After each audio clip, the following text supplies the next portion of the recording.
Firms are struggling to get more engagement with their client listening program.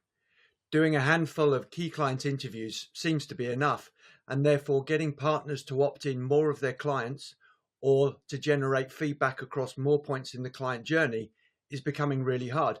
And without these insights, without this volume of insight, it's really difficult to then get more engagement across the business and demonstrate that the insights are useful.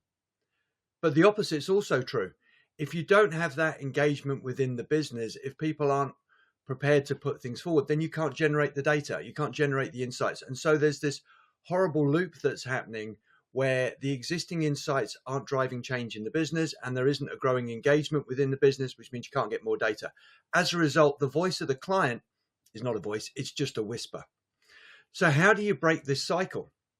Well, you need to tip the balance and go from asking questions that have traditionally been focused on the client's experience and feedback, which, let's be honest, most partners don't want more feedback. So instead, as client listening as a discipline needs to focus on, well, what are the answers that partners do want, and tip the balance towards answering those. And if it's not feedback they want, what do they need? They need insights to help them drive more revenue, to help them grow their practice, to deliver more work to clients. So that's where we need to go. We need to tip the balance and say, right, well, there's different types of clients here. If we have a retention client, then yes, asking the traditional client listening where it's mainly focused on looking back, how's the experience, what are your needs, with a little bit of forward looking, how can we help in the future? That's still the right balance. But a lot of firms are trying to drive more and more organic growth, and the focus and the emphasis and the investment is all into business development. So client listening can help here too. So it's not an either or, it's an as well.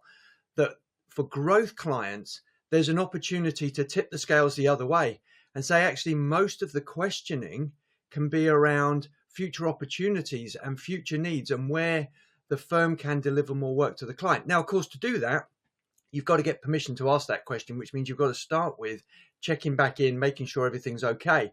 So if you can expand the client listening program and say, right, we can give the insights partners want, which means we're going from just doing retention CX focused listening to doing that and growth listening and focusing on BD related questions that can drive that. You get a lot more data, a lot more volume. You can learn a lot more about the client experience, but in the process, you're also delivering what the partners and what the firms want most in terms of insights, which is how do we drive more revenue? How do we drive more organic growth? So that's the idea for today. Can you shift the focus of your client listening to add in this BD focus for the types of clients where growth is the priority for the partners, not retention?